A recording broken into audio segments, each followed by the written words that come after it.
Statute 83.232. 1.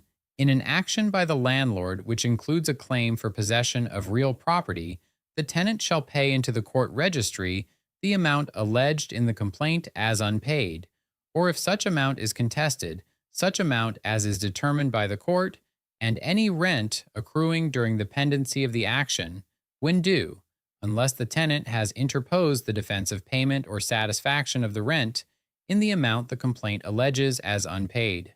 Unless the tenant disputes the amount of accrued rent, the tenant must pay the amount alleged in the complaint into the court registry on or before the date on which his or her answer to the claim for possession is due.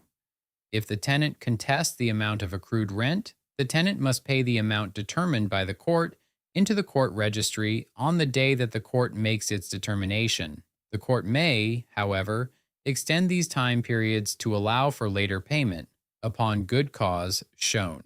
Even though the defense of payment or satisfaction has been asserted, the court, in its discretion, may order the tenant to pay into the court registry the rent that accrues during the pendency of the action, the time of accrual being as set forth in the lease.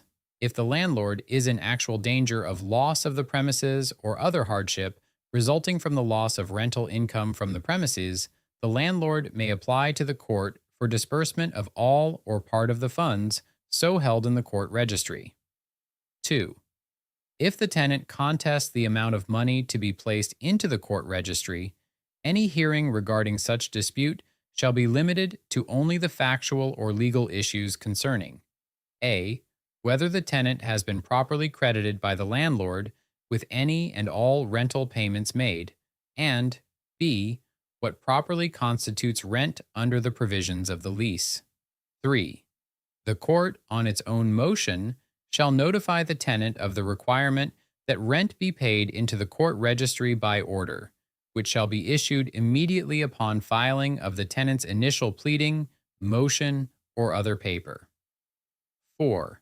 The filing of a counterclaim for money damages does not relieve the tenant from depositing rent due into the registry of the court. 5. Failure of the tenant to pay the rent into the court registry pursuant to court order shall be deemed an absolute waiver of the tenant's defenses. In such case, the landlord is entitled to an immediate default for possession without further notice or hearing thereon. We offer real estate, estate planning, probate, and business law. Call 321-206-3603 or visit easlerlaw.com to book a consultation. Offices in Melbourne, Florida. Virtual consultations worldwide.